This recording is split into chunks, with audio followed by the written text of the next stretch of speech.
कलहंसेश्वर तीर्थ का प्रादुर्भाव और उसका महात्म्य। मार्कंडेय जी कहते हैं, राजन, अब मैं पापों का नाश करने वाले दूसरे तीर्थ का महात्म्य बताऊंगा। नर्मदा के तट पर कलहंस नाम से विख्यात एक देवर्षि ध्यान लगाया करते थे। उनके मनोहर आश्रम में बहुत से ब्रह्मर्षि निवास करते थे। वे शाक और मूल फल खाकर जप और ध्यान में तत्पर रहते थे। युधिष्ठिर समस्त प्राणियों के हित में संलग्न रहने वाले कलहंस जी भगवान शिव के ध्यान में स्थित हो 15,000 वर्षों तक एक पैर से खड़े रहे। उनकी तपस्या और ध्यान निष्ठा से इंद्र को बड़ा भय हुआ और वे कुबड़े तथा नाटे ब्राह्मण का रूप धारण करके कलहंस के आश्रम पर गए। वहां पहुंचकर उन वृद्ध ब्राह्मण ने पूछा, तपोधन, आप किस उद्देश्य से तपस्या करते हैं? कलहंस ने हंसते हुए कहा, महाभाग, मैं आपको जानता हूं। आप देवताओं के स्वामी इंद्र हैं। मैं इंद्र पद नहीं चाहता। आप इच्छानुसार राज्य कीजिए। मैं महादेव जी की आराधना करता हूं और किसी देवता की नहीं। महर्षि का यह वचन सुनकर इंद्र बोले, महाभाग, आप मुझसे वर मांगिए, जिससे आपको शंकर जी का दर्शन होगा। कलहंस ने कहा, देवराज, मैं भगवान शंकर को छोड़कर और किसी देवता से वरदान की याचना नहीं करूंगा। उनके ऐसा कहने पर इंद्र संपूर्ण कामनाओं से संपन्न हो लौट गए। कलहंस की पराभक्ति को जानकर देवाधिदेव महेश्वर ने उन्हें अपने नीलकंठ त्रिलोचन स्वरूप का प्रत्यक्ष दर्शन कराया। महादेव जी का वह स्वरूप देखकर मुनिश्रेष्ठ कलहंस ने साष्टांग प्रणाम किया और इस प्रकार उनकी स्तुति की, महादेव, आपको नमस्कार है। नीलकंठ त्रिलोचन, आपको नमस्कार है। आप कल्याण स्वरूप और परम शांत हैं, आपको नमस्कार है। हाथ में त्रिशूल धारण करने वाले महादेव, आपको नमस्कार है। सबको जन्म देने वाले भगवान शिव को नमस्कार है। जिनका दूसरा कोई स्वामी नहीं है, उन महेश्वर को बार बार नमस्कार है। महादेव इत्यादि नामों से जिनकी स्तुति की जाती है, उन भगवान त्रिलोचन को नमस्कार है। ओम कल्याण की प्राप्ति कराने वाले देवता शिव को नमस्कार है। भूरलोक, भुवरलोक, स्वरलोक, चंद्रमा, रुद्र, अंधकार और प्रकाशमय सूर्य जिनके स्वरूप हैं, जो भयंकर प्रलयंकर अग्नि हैं, उन भगवान महेश्वर को नमस्कार है। पंचमुख शंभो, आपको नमस्कार है। महाशिव, आपको नमस्कार है। ब्रह्मा जी का लोक, वन और पाताल जिनका स्वरूप है तथा जिनके कंठ में नील चिन्ह शोभा पा रहा है, उन भगवान शिव को नमस्कार है। ब्रह्म, शर्व, सुरेशान, हरि तथा हर आदि नामों से जिनके ही स्वरूप का बोध होता है, उन भगवान शिव को बारंबार नमस्कार है। ज्ञान शक्ति, क्रिया शक्ति और चराचर जगत स्वरूप आपको नमस्कार है। प्रभो, आप ही पाताल निवासी हाटकेश्वर अथवा स्वर्ण रूप हैं, आपको नमस्कार है। उमानाथ, आपको नमस्कार है। ब्रह्मा, विष्णु, महादेव एवं सर्वज्ञ परमात्मा आप ही हैं, आपको नमस्कार है, नमस्कार है। आप ही सद्योजात, अघोर एवं तत्पुरुष कहलाते हैं, आपको बार बार नमस्कार है। आपके द्वारा यह संपूर्ण चराचर त्रिलोकी व्याप्त है। आप आदि, मध्य तथा अंत स्वरूप हैं। कलि और काल स्वरूप आपको नमस्कार है। श्रीकंठ, नागेंद्र भूषण, आपका आधा शरीर उमा स्वरूप और आधा उमा वल्लभ रूप है, आपको नमस्कार है। आपके गुण तथा रूप अनंत हैं। आप सर्पों का यज्ञोपवीत धारण करते हैं, आपको नमस्कार है। शब्द, स्पर्श, रूप, रस, गंध, बुद्धि, मन और अहंकार, ये 8 तत्व आपकी 8 मूर्तियां हैं। अष्टमूर्ते, आपको नमस्कार है। आप ही सूर्य, अर्यमा, भग, त्वष्टा, पूषा, अर्क, सविता, रवि, गभस्तिमान, काल, मृत्यु और प्रकाश करने वाले धाता, ये 12 आदित्य रूप हैं। पृथ्वी, जल, तेज, वायु और आकाश भी आप ही हैं। चंद्रमा, बृहस्पति, शुक्र, बुध और मंगल भी आपके ही स्वरूप हैं। इंद्र, विवस्वान, दीप्ताशु, शुचि, शौर्य तथा जनेश्वर भी आप ही हैं। विष्णु और ब्रह्मा आदि देवता आपकी ही कला हैं। चारों वेद, कुबेर, यमराज भी आपके ही स्वरूप हैं। कला, काष्ठा, मुहूर्त, पक्ष, मास, ऋतु और संवत्सर आदि काल चक्र भी आप ही हैं। विभावसु, पुरुष, शाश्वत योग, व्यक्त, अव्यक्त, सनातन परमेश्वर, लोकाध्यक्ष, सुराध्यक्ष, विश्वकर्मा, अंधकार निवारक, जल के अधिष्ठाता वरुण, शीत राशि, मेघ, जीवन रूप जल, शत्रुनाशक, भूत, यज्ञ और भूतनाथ भी आप ही हैं। समस्त लोकपाल आपकी सेवा करते हैं। आप ही मनु, सुपर्ण, तथा भूतादि सदाशिव, आपको नमस्कार है। प्रभो, मैंने स्तुति के बहाने अपनी जिह्वा की चपलता का परिचय देकर आपको कष्ट ही पहुंचाया।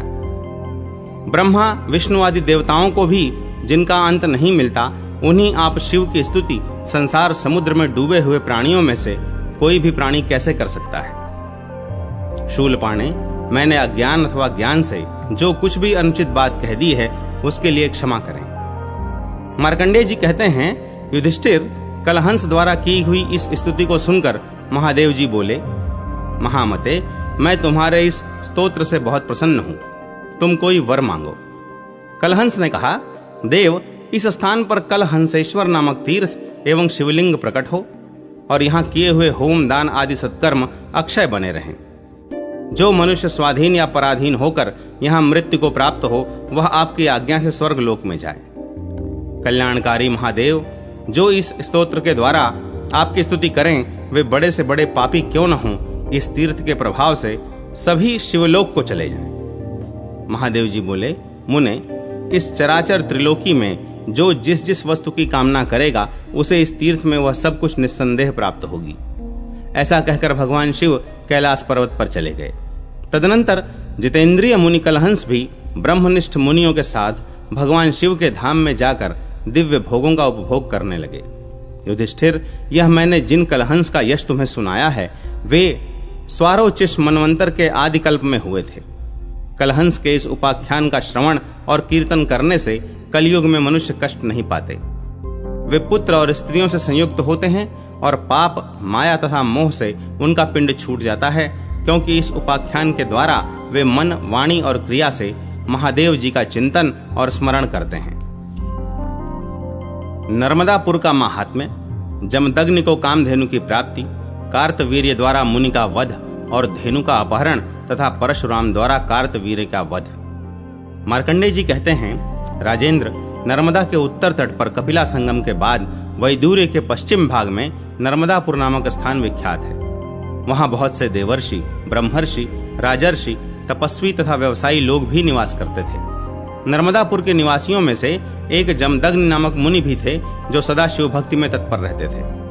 वे प्रतिदिन नर्मदा संगम में स्नान करके नाना प्रकार के गंध पुष्प तथा अगुरु आदि मनोहर उपचारों द्वारा भगवान महेश्वर की पूजा करते और दक्षिणामूर्ति की शरण लेकर शिव मंत्र के जप में संलग्न रहते थे। एक मास तक इस प्रकार जप में लगे हुए मुनि को सिद्धेश्वर लिंग स्वरूप देवदेव महेश्वर ने प्रत्यक्ष दर्शन देकर कहा, ब्राह्मण, मैं तुम्हारी भक्ति तथा रुद्र जप से संतुष्ट हूँ। जमदग्नि बोले, परमेश्वर, मुझे होम और यज्ञ क्रिया के लिए कामधेनु प्रदान कीजिए, क्योंकि धर्म, कर्म और शुभ अनुष्ठान के लिए, शिव पूजा और तर्पण के लिए तथा देव कार्य और पितृ कार्य की सिद्धि के लिए गौओं को ही अत्यंत पवित्र माना गया है।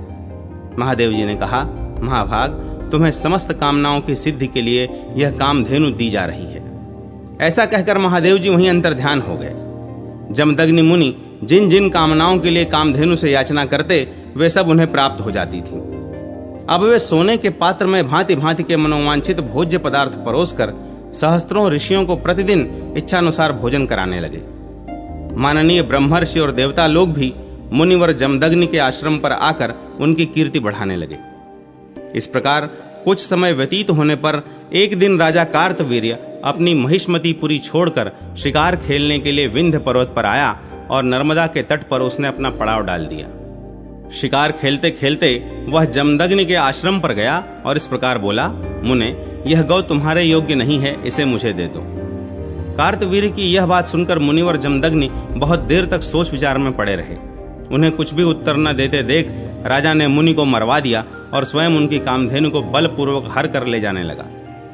जब वह आश्रम से बाहर निकला, तब उस होम धेनु पर कोड़ों की मार पड़ने लगी। बार बार ताड़ित होने पर गौ ने शाप देते हुए कहा, अरे ओ नृपाधम, रेणुका नंदन परशुराम तेरे समस्त कुल का संहार कर डालेंगे। इस प्रकार शाप देकर कामधेनु पुनः स्वर्ग को चली गई। उस समय लोगों में महान हाहाकार मच गया। सब कहने लगे, यह कौन दुराचारी आ गया जिसने ब्राह्मणों के कोप को बढ़ाया है। तदनंतर महावीर परशुराम ने पिता के मारे जाने का समाचार सुना। सुनते ही वे प्रज्वलित अग्नि की भांति क्रोध से जल उठे और सहसा आश्रम पर आए। पिता को मारा गया देख क्रोध से उनका पराक्रम दूना हो गया। वे सहसा उठकर महिष्मतीपुरी की ओर चल दिए। वहां कार्तवीर्य अर्जुन को देखकर परशुराम ने क्रोधपूर्वक कहा, अरे ओ नराधम, खड़ा रह, मेरे पिता की हत्या करके अब तू कहां जा सकता है। ऐसा कहकर उन्होंने अपनी कुल्हाड़ी हाथ में ली और कार्तवीर्य की भुजा रूपी वन को उसके मस्तक सहित काट डाला। उस समय मुनिवर परशुराम क्षत्रिय जाति के लिए प्रलयंकर बन गए थे। महापराक्रमी दुरात्मा कार्तवीर्य के मारे जाने पर देवताओं की दुंदुभियां बज उठीं और आकाश से फूलों की वर्षा होने लगी। उसी के प्रति क्रोध होने से परशुराम जी ने समूची पृथ्वी को क्षत्रियों से रहित कर दिया और इस प्रकार अपनी प्रतिज्ञा पूरी करके वे पिता के आश्रम पर लौट आए। माता तथा अन्यान्य मुनीश्वरों को नमस्कार करके उन्होंने विधिपूर्वक परशुरामेश्वर महादेव की स्थापना की। उसके समीप ही विशोका, एरंडिका और पावनी नाम वाली 3 शिलाएं हैं। उन्हीं पर परशुराम जी ने पिता की मरणोत्तर कालीन श्राद्ध आदि क्रियाएं संपन्न की। उस स्थान पर एक कपिल वर्ण की शिला है जो देवद्रोणी के नाम से विख्यात है। वहां पिंडदान करने से पितर स्वर्ग में जाते हैं। राजन, इस प्रकार मैंने तुम्हें नर्मदापुर का महात्म्य बतलाया है। इसके श्रवण और कीर्तन से देवलोक में देवत्व की प्राप्ति होती है।